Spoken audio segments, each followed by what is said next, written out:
Hi all, welcome back travel lovers by Munna. 2 ഇഫ്താർ റെസിപ്പീസാണ് ഇന്ന് ഉണ്ടാക്കുന്നത്. അത് ഒരെണ്ണം അടക്കപ്പത്തിരിയാണ്. അത് പിന്നെ എല്ലാവർക്കും ഉണ്ടാക്കാൻ അറിയാം, എന്നാലും ഞാനത് ഉണ്ടാക്കിയപ്പോൾ ആ വീഡിയോ എടുത്തു എന്നുള്ളൂ. പിന്നെ ഒരെണ്ണം എൻ്റെ പരീക്ഷണമാണ്. അടക്കപ്പത്തിരി ഉണ്ടാക്കുമ്പോൾ നമുക്ക് ദോശ ഉണ്ടാക്കിയിട്ടും അതേപോലെ ചപ്പാത്തി പോലെ നമുക്കിത് ചുട്ടിട്ടും ഉണ്ടാക്കാം. ഞാനിപ്പോൾ ഇവിടെ ദോശ ഉണ്ടാക്കിയിട്ടാണ് അടക്കപ്പത്തിരി ഉണ്ടാക്കുന്നത്.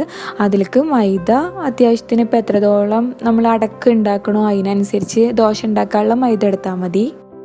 പിന്നെ അതിലേക്ക് വേണ്ടത് ഒരു കോഴിമുട്ട, പിന്നെ കുറച്ച് ഉപ്പും പിന്നെ വെള്ളം. അത്യാവശ്യത്തിന് വെള്ളം ഒഴിച്ചിട്ട് നമ്മൾ ദോശയുടെ മാവിൻ്റെ ഒരു പരുവം, അധികം തിക്കാവാനും പാടില്ല, അധികം ലൂസ് ആവാനും പാടില്ല.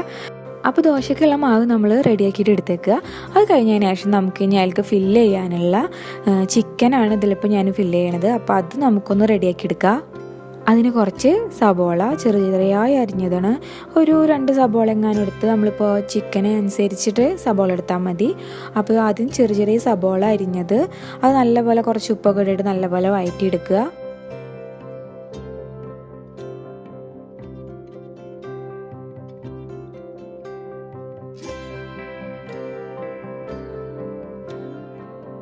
അതൊന്ന് വാടി വരുമ്പോൾ പിന്നെ അതിലേക്ക് ഇഞ്ചിയും പച്ചമുളകും പേസ്റ്റാണ്, വെളുത്തുള്ളി ഞാൻ ചേർത്തില്ല.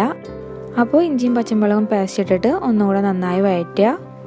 ആ ഇഞ്ചിയുടെയും പച്ചമുളകിൻ്റെയും ഒരു പച്ചമണമൊക്കെ മാറി വരുന്ന ടൈമിൽ നമ്മൾ കുറച്ച് മല്ലിയില, പുതിന വേണ്ട, മല്ലിയില ചേർത്ത് പിന്നെ നല്ലപോലെ ഒന്ന് മിക്സ് ചെയ്യുക. പിന്നെ ഇതിലേക്ക് ആവശ്യമുള്ളത് കുറച്ച് ഗരം മസാലയാണ്. ചിക്കൻ മസാല, ഗരം മസാല എന്തെങ്കിലും ആഡ് ചെയ്താൽ മതി. നമ്മൾ ചിക്കനിൽ ഗരം മസാല ഇട്ടിട്ട് നമ്മൾ വേവിച്ചെടുക്കുന്നതാണെങ്കിൽ പിന്നെ ഇതിൽ ഗരം മസാല ഇടേണ്ട ആവശ്യമില്ല. നമ്മൾ വേവിച്ച് വെച്ച ചിക്കൻ ഞാനിപ്പോൾ ഇവിടെ മഞ്ഞൾപ്പൊടിയും ഉപ്പും കൂടി ഇട്ടിട്ട് വേവിച്ച് വെച്ചതാണ്. അത് നല്ലപോലെ പിച്ചെടുത്തിട്ട് നമ്മൾ ഇതിലേക്ക് ഇടുക. മിക്സിയിൽ അടിക്കണം, മിക്സിയിൽ അടിച്ച് കഴിഞ്ഞാൽ നല്ലപോലെ മിക്സ് ആയി പോവും. അപ്പോൾ കൈ കൊണ്ട് പിച്ചിട്ടാൽ മതി. ചിക്കനും അതിലേക്ക് ഇട്ടിട്ട് നല്ലപോലെ ഒന്ന് മിക്സ് ചെയ്തെടുക്കുക. ഇതൊക്കെ മിക്സൊക്കെ റെഡി ആയി കഴിഞ്ഞാൽ പിന്നെ നമുക്ക് ഇനി അധികം പണികളൊന്നുമില്ല. ഇനി നമുക്ക് അടക്ക് ഉണ്ടാക്കേണ്ട പണി മാത്രമേ ഉള്ളൂ.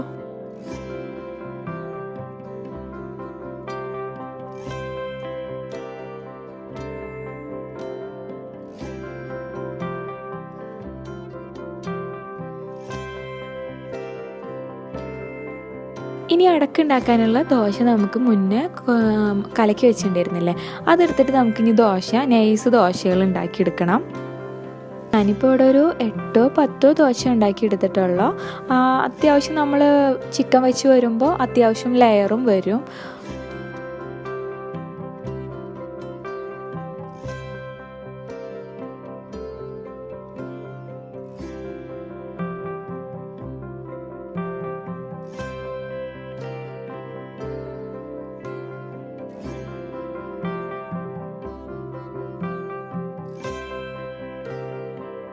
നമുക്ക് 2 കോഴിമുട്ട എടുത്തിട്ട് 2-3 കോഴിമുട്ട എടുത്തിട്ട് നമുക്ക് ഉപ്പിട്ടിട്ട് നല്ലപോലെ അടിച്ചെടുക്കണം. ഇത് നമ്മൾ ഉണ്ടാക്കി വെച്ച ദോശ മുക്കിയെടുത്തിട്ട് നമ്മൾ അടക്ക് വെക്കുമ്പോൾ ഒരു കോട്ടിങ്ങിന് വേണ്ടിയിട്ടാണ് ഇത് നമ്മൾ യൂസ് ചെയ്യണത്. ഇതൊക്കെ ഉണ്ടാക്കണതിൻ്റെ ഇടയിൽ ഉമ്മമ്മയുടെ പത്തിരിപ്പണി അവിടെ നടക്കുന്നുണ്ട്. ഞാനിവിടെ ചട്ടിപ്പത്തിരിയുടെ പരിപാടി നടക്കുകയാണ്.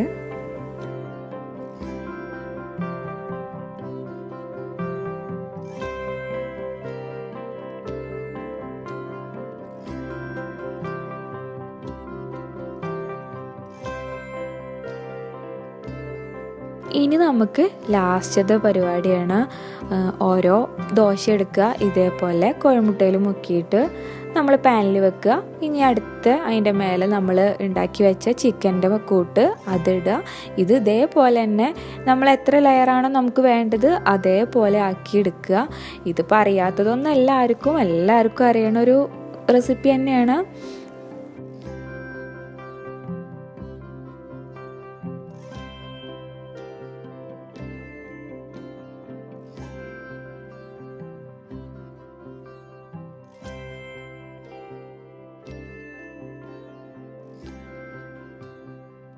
ഇനി ഇതിൻ്റെ അവസാന സ്റ്റേജ് നമ്മൾ ദോശ മുക്കിയെടുത്തിരുന്ന ബാക്കി വന്ന കോഴിമുട്ട അത് നമ്മൾ ലാസ്റ്റ് ഇതിലേക്ക് ഒഴിക്കണത് നമ്മുടെ ബാക്കി ഭാഗങ്ങളൊക്കെ ഒന്ന് കവർ ചെയ്യാൻ വേണ്ടിയിട്ടാണ്. ഇത് കഴിഞ്ഞ് കഴിഞ്ഞാൽ പിന്നെ ഒന്ന് മൂടി വെച്ച് അധികം വേവിക്കേണ്ട ആവശ്യമില്ല, കാരണം നമ്മളിതൊക്കെ ഒക്കെ വെന്തിട്ടുള്ള സംഭവങ്ങളാണ് ഇതിലുള്ളത്. അപ്പോൾ ഈ ഒഴിച്ച നമ്മുടെ കോഴിമുട്ട ഒന്ന് വേവാനുള്ളൊരു ടൈം മാത്രമേ എടുക്കണ്ടുള്ളൂ. 2 ഭാഗവും മറിച്ചിടുക. അപ്പോൾ അങ്ങനെ നമ്മുടെ ചട്ടിപ്പതിരി റെഡിയായി.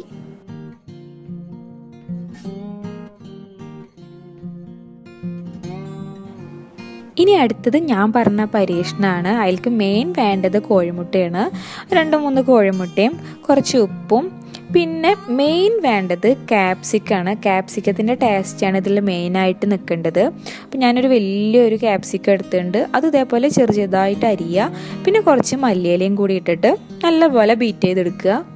അധികം ഉപ്പിടേണ്ട ആവശ്യമില്ല, കാരണം നമ്മളിതിൽ വേറെ ചേർക്കണത് നമ്മൾ നൂഡിൽസിൻ്റെ മസാല പാക്കില്ലേ, നൂഡിൽസിൻ്റെ മസാലയാണ് നമ്മൾ ചേർക്കുന്നത്. അപ്പോൾ ഓൾറെഡി നൂഡിൽസിൻ്റെ മസാലയിൽ കുറച്ച് ഉപ്പുള്ളതാണ്. അപ്പോൾ ഉപ്പ് കൂടിപ്പോവും.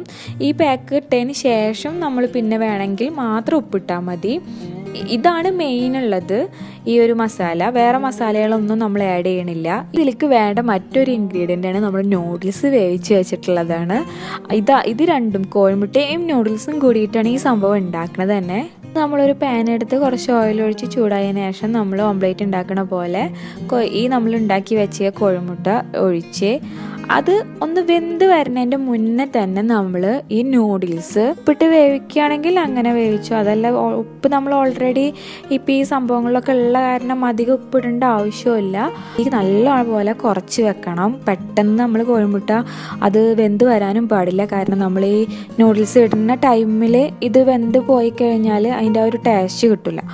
ചീസ് ഇട്ടതിന് ശേഷം നമ്മൾ മൂടി വെച്ച് വേവിക്കുക. പെട്ടെന്ന് ഉണ്ടാക്കിയെടുക്കാൻ പറ്റുന്നൊരു ഐറ്റമാണ്. നല്ല ടേസ്റ്റും ഉണ്ട് കഴിക്കുമ്പോൾ.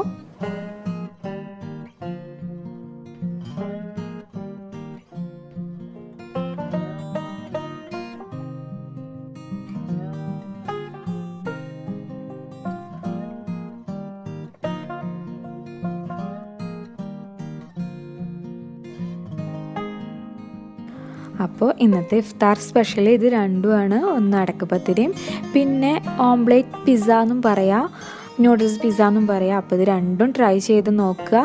വീഡിയോ ഇഷ്ടപ്പെട്ടാൽ ലൈക്ക് ചെയ്യുക, ഷെയർ ചെയ്യുക, കമൻറ്റ് ചെയ്യുക. അടുത്ത വീഡിയോയിൽ കാണുന്നവരെ താങ്ക്സ് ഫോർ വാച്ചിങ്.